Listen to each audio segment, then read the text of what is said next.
ये ठीक है। नमस्कार दोस्तों, आज मैं बेंगलुरु में हूँ और रमेश दत्त जी हमारे साथ हैं। रमेश दत्त जी के वीडियो आपने मेरे चैनल पर देखे होंगे। आज ये मौका मिला है कि मैं उनसे सीधे रूबरू हो जाऊँ और बात करूँ। तो और आप सभी जानते हैं कि कैसे वे संगीत प्रेमी हैं, न सिर्फ संगीत प्रेमी हैं बल्कि फिल्म प्रेमी भी हैं। उनको कुछ एक्टर बहुत अच्छे लगते हैं, उनके बारे में वे बातें करते हैं। म्यूजिशियन उनको अच्छे लगते हैं, म्यूज़िक डायरेक्टर अच्छे लगते हैं, संगीत पे बातें करते हैं, शायरों पे बातें करते हैं। शैलेंद्र और साहिर पर उनके वीडियो आपने देखे हैं।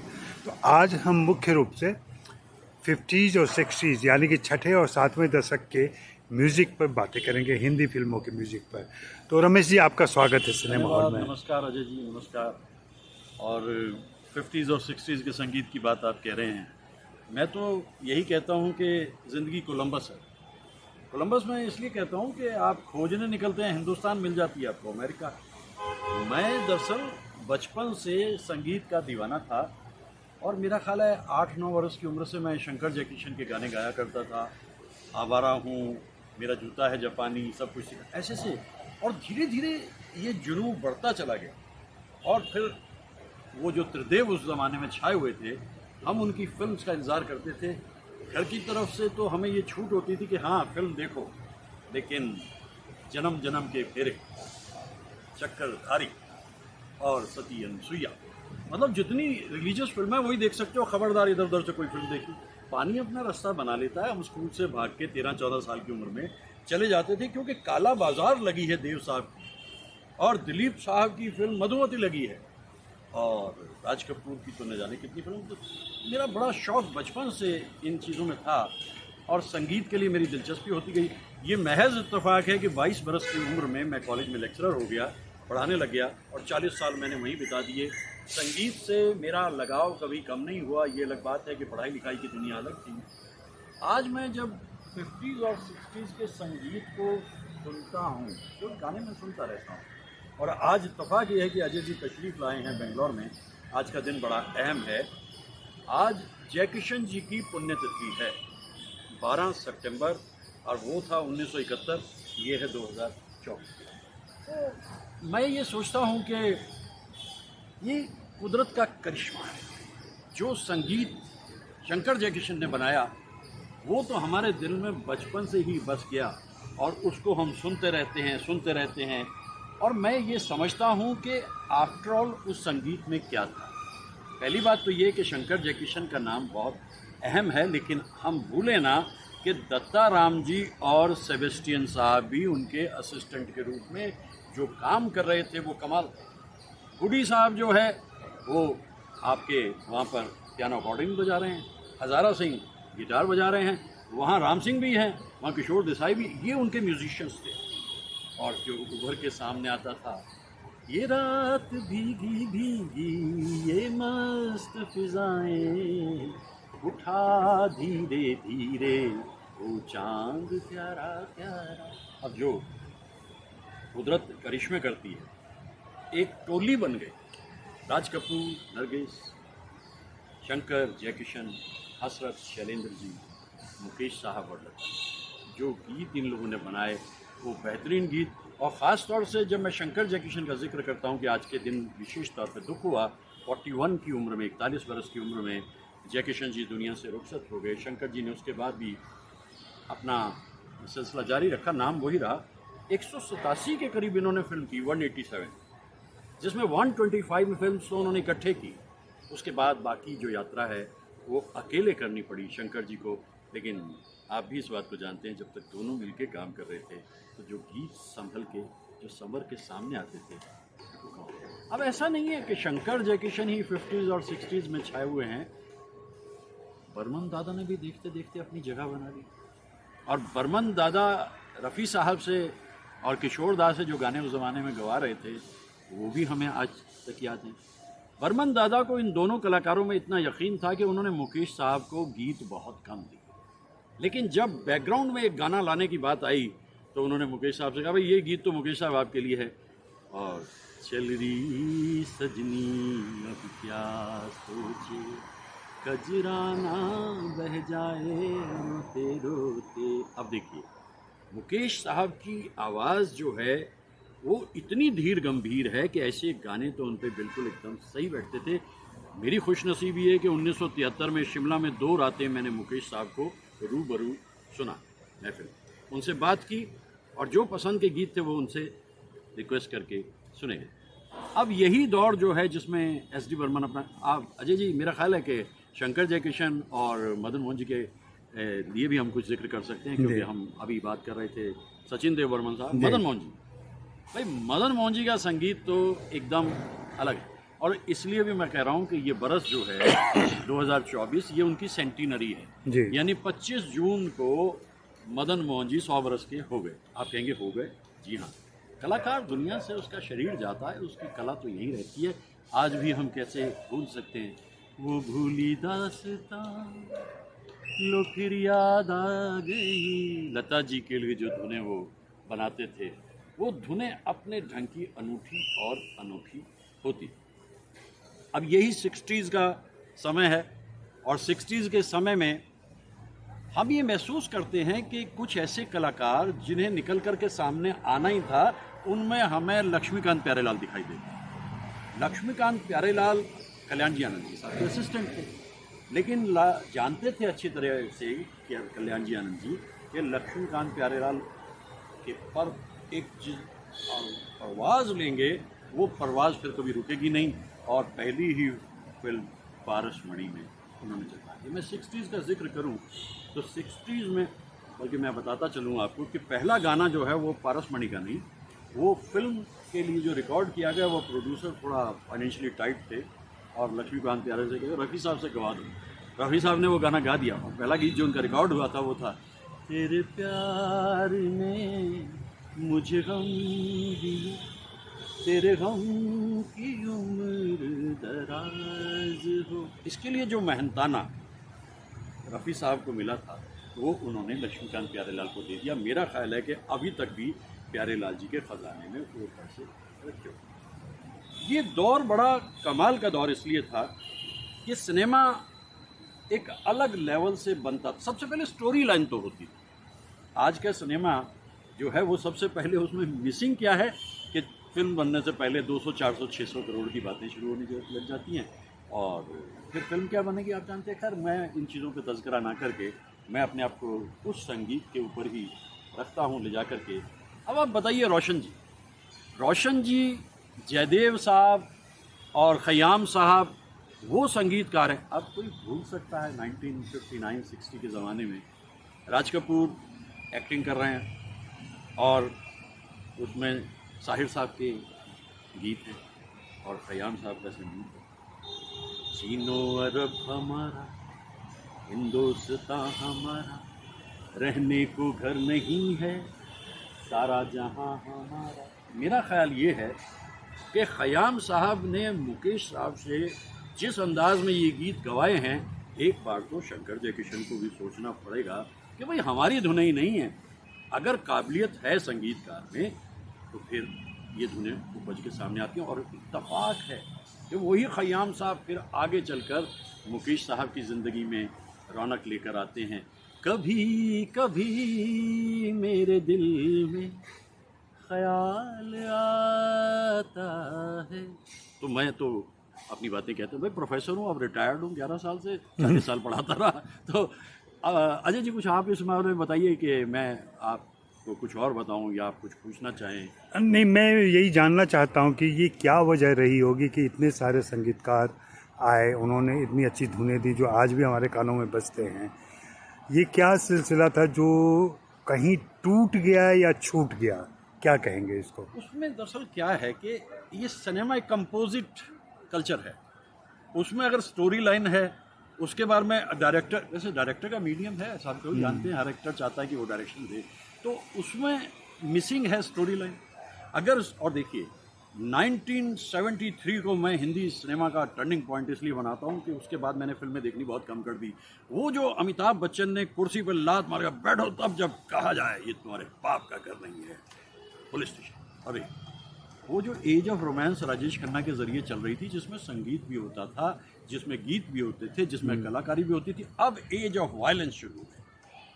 और जब वायलेंस शुरू हो गई तो किसी ने गुलजार साहब से कहा कि भाई गुलजार साहब गाने तो आप बहुत अच्छे लिखते रहे हैं। मेरी मुलाकात गुलजार साहब से हुई 70 मिनट की, और दिन था 29 सितंबर 2004, जिसे मैं अपने मन में समेट के रखा। भाई ये क्या बात है, आप क्या लिख रहे हो गुलजार साहब, गोली मार भेजे में, और वो कौन था न जाने कैसे कैसे। तो गुलजार साहब ने कहा भाई अगर कैरेक्टर बदमाश है और वो गुंडा है तो वो क्या रोमांटिक गाने गाएगा, वो ऐसे ही गाने गाएगा ना। तो बदलते दौर के अंदर ये सच्चाइयाँ सामने आने लगी। मैं नहीं जानता, मैं तो सिर्फ एक बात जानता हूँ, संगीत में इतना रस था कि अगर सुदेश कुमार के ऊपर गाना पिक्चराइज्ड है तो किसी को फर्क नहीं पड़ता कि ये सुदेश कुमार पे पिक्चराइज्ड है। सारंगा तेरी याद में नैन हुए बेचे। अब ये गाना 60-65 साल बाद सुन रहे हैं इसलिए क्योंकि सरदार मलिक ने इस धुन के लिए 1 महीने तक मुकेश साहब से इसकी रिहर्सल करवाई, तब जाके ये गाना आया। प्रोड्यूसर तो चाहता था कि ये गाना रफ़ी साहब गा दें, और बाद में 2 पंक्तियां इस गाने की अलग से रफ़ी साहब की भी गाई हुई हैं, वो भी बड़ा कमाल का गाते। लेकिन मुकेश साहब की आवाज़ का जो टेक्सचर है, जो मैंने सामने बैठ कर के उन 2 रातों में महसूस किया, हारमोनियम पे चलती हुई उंगलियां मैं भूलता नहीं हूँ, वो ठंडी रात शिमला की, और जो गीत मैं उनसे कहता चला गया, जैसे मैंने कहा ना कि ज़रूरी नहीं है कि वो गाना जो है वो किसी बड़े एक्टर पे ही हो। अब भारत भूषण गा रहे हैं आ लौट के आजा मेरे मीर। अब संगीतकार वसंत देसाई हैं या संगीतकार एस.एन. त्रिपाठी हैं, संगीतकार कोई भी है, उनके पास म्यूजिशियंस की एक ऐसी टोली होती थी जो सब के सब मजे हुए कलाकार होते। तो वो जो बात आपने कही कि हुआ, लेकिन क्या? एक चीज़ जानना, क्या गीतकारों की वजह से भी ऐसा था? क्योंकि गीतकार भी उस समय के जो हैं, डेफिनेटली जो बोल गीतों के आ रहे थे। देखिए, किसी भी गीत को जब आप बना के तैयार करते हैं, अकेली धुन नहीं चलेगी, अल्फाज में दमखम है, तभी तो शैलेंद्र और शंकर जयकिशन और गायक, ये तीनों की जो मंडली है, ये तीनों मिलकर ही तो गीत को बनाते हैं। तो जो अंडरस्टैंडिंग इन लोगों में बन जाती थी, अब जैसे जो गीत बन रहे हैं, उन गीतों में अचानक शैलेंद्र जी को कोई कह देता है कि देखिए बैनर तो बड़ा नहीं है, लेकिन फिर भी है कि शैलेंद्र जी, आप तो शैलेंद्र जी ने गाना लिख दीजिए, और शैलेंद्र जी ने गाना लिख दिया। फिर वो भूली सी याद आई, रफ़ी साहब ने गा भी दिया, मालूम नहीं कहाँ से आया, किधर डूब गया, किधर चला गया, लेकिन गाना रह गया। तो ये जो उस ज़माने के अंदर एक मुश्तरका एफर्ट होता है। और देखिए, ज़िंदगी सादा थी, आप कुछ भी कह लीजिए। जब वो मुक्का मारते थे प्राण साहब शम्मी कपूर के, तो ढिशुम की आवाज़, आज भले ही लोग उस पर हंसते हैं, लेकिन मैं कहता हूँ सर क्या बुराई, ये जो आज परमिसिवनेस चारों तरफ दिख रही है, इस कदर वायलेंस जो दिखाई दे रही है, इस सब से तो बेहतर था 50s। अब आप देखिए ओपी नैयर साहब का क्या कहना, भाई पुकारता चला हूँ मैं, जवानी आए मस्त मस्त दिन पिए। लेकिन ओपी नैयर जानते थे कि जो काम मैं कर रहा हूँ उसके नीचे सतह में एक और इंसान है, वो जी.एस. कोहली है। और जी.एस. कोहली साहब ने जब अलग से जाना चाहा, तो जी.एस. कोहली साहब अलग से भी अपना संगीत, माना मेरे हंसी सनम तू रश के माहताब है। अब यहाँ एक और बात कहता चलूँ, गीतकार की बात आई, योगेश गौड़ इतने टैलेंटेड गीतकार थे, लेकिन उनकी काबिलियत के मुताबिक उन्हें मिला नहीं। कहाँ जाकर के, कहीं दूर 70s में जाकर के उनको मिला, वरना तो योगेश गौड़ के गीतों के अंदर उनके ज़्यादातर गीत जो हैं, रिमझिम गिरे, ये 70 में जाकर के आगे मशहूर हुए, लेकिन 60s से उन्होंने लिखना शुरू कर दिया था। तो गीतकार का इसमें रोल जो रहता है वो यही रहता है। अब देखिए नीरज जी, अच्छा खासा नीरज जी अपनी कविताओं पे लगे हुए थे, लेकिन चंद्रशेखर जो के एक्टर उस ज़माने के थे, फिल्म बना रहे हैं चाचा चा, और इकबाल कुरैशी साहब का म्यूज़िक है उसमें। अरे नीरज जी देख लीजिए, रफ़ी साहब गाएंगे, सुबह नाए शाम नाए, ऐसा गीत जो मन के अंदर बस जाता है। वो हम न थे, वो तुम न थे, तो नीरज जी भी वहाँ पर दिखाई देते हैं। तो वो जो हसरत साहब के गीत, हसरत साहब के गीत कुछ इस तरह से होते थे। जब मैं शंकर जयकिशन की बात करता हूँ अगर सुपर हिट गानों की बात आप करेंगे तो ज़्यादातर हसरत साहब के लिखे होंगे, क्योंकि तेरी प्यारी प्यारी सूरत को बचपन में हम गाते थे। चश्मे बदूर, यहाँ हम अटक जाते थे 9-10 साल की उम्र में, ये चश्मे बदूर हमें नहीं पता क्या है। सुपर हिट गाना बहारों फूल बरसाओ, सुपर हिट गाना हसरत साहब। ये मेरा प्रेम पर, ये जो है ना कि अंडरस्टैंडिंग बन जाती है। और शैलेंद्र जी जो गीत लिखते थे, जैसे संगम फिल्म के गीत जब लिखे जा रहे हैं, तो संगम के अंदर आखिर में जाकर के क्रिसेंडो पे पहुंच गया है सारा का सारा रिलेशनशिप जो है इटर्नल ट्रायंगल का। सुनते हैं प्यार की दुनिया में दो दिल मुश्किल से समाते हैं। आप स्टोरी के साथ साथ आगे बढ़ते चले जाते हैं। मुकेश साहब की आवाज़ को आप सुनते हैं, लता जी के साथ गाया ये गीत, क्योंकि अभी कुछ देर पहले ही तो हो चुका था। दोस्त दोस्त ना रहा, गीतकार का बहुत अहम रोल है। बल्कि काफ़ी देर तक ये कंट्रोवर्सी वहाँ चलती रहती थी कि गाना जो है वो संगीत की धुन की वजह से पॉपुलर होता है या वो गाना, जैसे साहिर साहब तो कहते थे भाई देखो सीधी सच्ची बात है, अगर कलाम में दम नहीं है तो धुन क्या करेगी। साहिर साहब की सच्ची बात है। शैलेंद्र जी इस चक्कर में पढ़ते ही नहीं थे। वो कहते भाई तुम्हारी मर्जी है, धुन बनी है तो दे दो और नहीं बनी है तो लिखो, ये लो गाना ले लो। तो वो दौर रसीला था। उस दौर का जो सबसे बड़ा मज़ा है म्यूजिशियंस। अब आप बताइए कि शंकर जयकिशन के ऑर्केस्ट्रा में आपको 50 से 60 वायलिन दिखाई देती है। क्या कोऑर्डिनेशन है। अब लौट चले, रिकॉर्डिंग हो रही है, रिकॉर्डिंग का स्टूडियो छोटा पड़ गया। कोरस इतना बड़ा है कि उसके बाहर रात को 3 बजे रिकॉर्डिंग की गई, क्योंकि उस वक्त आवाज़ें बाहर से नहीं आएंगी और ये जो बाकी कुछ लोग रह गए हैं म्यूजिशियन से, इन्हें बाहर बिठा दिया। वो गाना क्या बना सकता है, उसकी एक वजह है। जज्बों में सदाकत थी, रिश्तों में ईमानदारी थी, मोहब्बतों के दौर थे, और उन मोहब्बतों के दौर में जो रोमांस होता था वो इन गीतों के ज़रिए ही होता था। कितने भी गीत आप चाहें उस दौर के उठा के देख लें, मैं तो उन गीतों को अब भी गाता गुनगुनाता। प्यार हुआ इकरार हुआ है, रातें 10 दिशाओं से कहेंगी अपनी कहानियाँ। 10 दिशाएं, वही शंकर जी ने कहा। शैलेंद्र जी 10 दिशाएं कहाँ से आ गई जनाब? हल्के से सूटा मारा, मुस्कुराए। अरे 10 दिशाएं का मतलब 4 दिशाएं हैं ना, 4 दिशाएं उनके बीच में, ठीक है मान लिया 8 दिशाएं और एक ज़मीन एक आसमान, वही ना 10 दिशाएं। कोई सोच सकता है ये ऐसी गहरी इंटरप्रिटेशन कोई देगा? शैलेंद्र जी दे सकते थे। उस ज़माने में अनजान साहब के गीत भी बड़े खूबसूरत होते थे, लेकिन जैसे मैंने कहा कि कामयाबी और काबिलियत 2 अलग चीज़ें हैं। जैसे मैंने जयदेव जी से कहा, जयदेव जी के बारे में मैं कहना चाहता हूँ कि मुकेश साहब ने गीत गाया, जब गमे इश्क सताता है तो हंस लेता। रोशन जी कितने कमाल के संगीतकार थे। ये मिलेनियम अभी शुरू ही हुआ था, एक मैगजीन ने कहा भाई आज तक का बेस्ट गीत देखते हैं। 1931 में आवाज़ आई थी और उसके बाद में गीत भी बनने शुरू हो गए थे। सहगल इरा के बाद में जो गाने आए, तो कौन सा गाना आज तक का बेस्ट है। एक जूरी बनाई गई 30 लोगों की, आप जानते हैं कि उसमें जो सॉन्ग ऑफ द सेंचुरी माना गया वो क्या था, मन रे तू काहे नहीं धरे, यानी 60 का लिखा हुआ, रोशन जी की धुन, मोहम्मद रफी साहब का गाया हुआ सॉन्ग। चलिए शुक्रिया आज के लिए। जी। और मेरे दर्शकों को भी शायद ये बातें अच्छी लगें और एक नए तरीके से। ये अंत नहीं अंतराल है। अंत बिल्कुल अंत नहीं अंतराल है।